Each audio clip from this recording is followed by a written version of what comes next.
I'm Jordan Richardson with the Community Foundation of Greater Des Moines, and I'm here with Trent Burley. Trent is a private wealth advisor at McGill-Jungie Wealth Management, and we're here in the Porch today to talk about donor-advised funds. So donor-advised funds are a really popular charitable tool and a really powerful one too. Here at the Community Foundation, we administer over 900 donor-advised funds for individuals, couples, families, and those funds range from a balance of a few $1,000s to several $1 million and everything in between. There's a lot of reasons why a DAF might be a valuable asset for your clients, and frankly, a lot of reasons why your clients might be a good fit for a donor-advised fund. So that's why I wanted to bring Trent in here today. Trent's worked with us with a number of DAFs and thought he could share a few insights on how he incorporates that into client meetings. Can you share with us how you talk about charitable giving in general with your clients? Yeah, it usually comes up just through the normal discovery process as we're getting to know our clients and what's important to them, their goals and objectives. And usually, oftentimes, something in the charitable region comes up. That's, they're giving some money to the church or their university or whatever causes around town.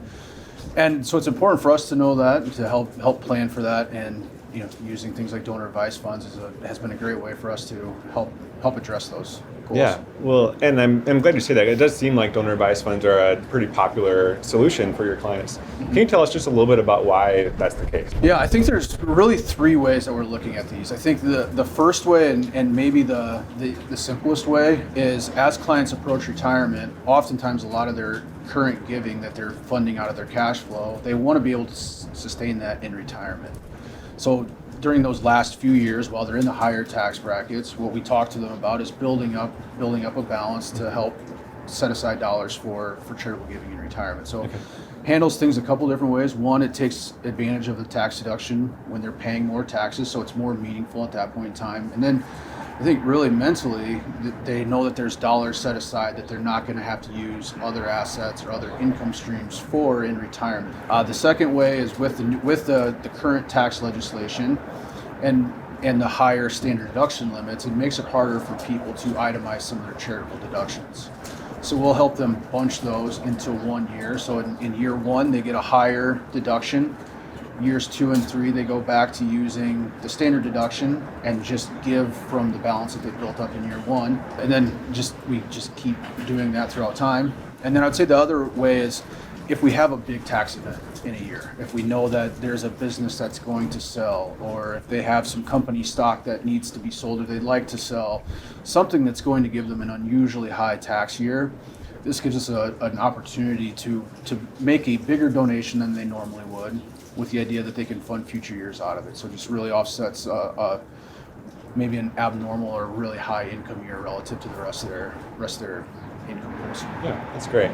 So you hit on a few milestones like planning for retirement and a business sale and those sorts of things. So we're thinking about a couple of things here. One is that tax planning or financial planning moment there that you touched on.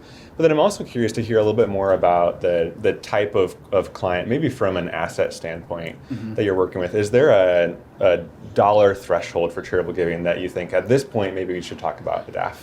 Yeah, I would say anything that's maybe over the standard deduction. I don't know if we have a firm dollar limit where we're saying we should definitely do that, but it's usually in the ballpark of the 50,000, 25, 50 and beyond. Several clients, as you mentioned, just much bigger in size than that from a charitable giving standpoint, but I think at that point in time that there's some pretty large dollars that are going to be there, and oftentimes when they're ready to make a donation, the other great benefit of the donor advised fund is they know they want it to benefit charity, but they maybe haven't done all their due diligence or haven't quite sorted out exactly where those dollars are going to be pointed.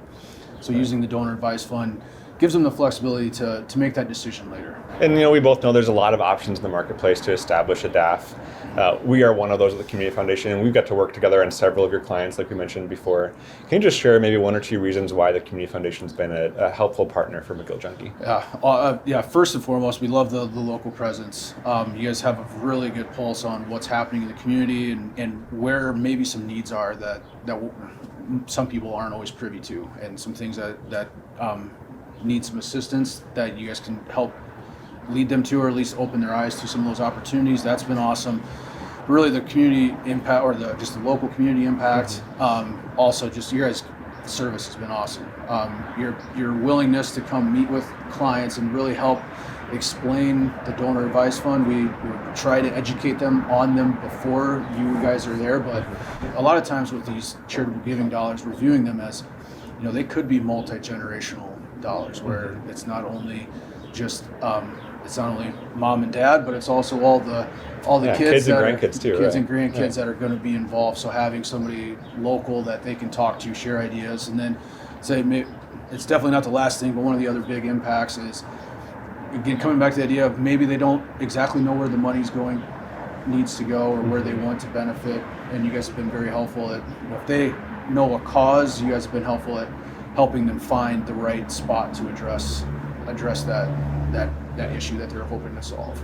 Yeah, well, I appreciate you sharing that, and thanks for joining me today. I feel like we just hit on the tip of the iceberg of donor advised funds. There's a lot more we could talk about later on. If you're thinking about donor advised funds for your clients or for yourself, and you want to get a hold of us, feel free to email us or give us a call anytime. We'd love to talk to you.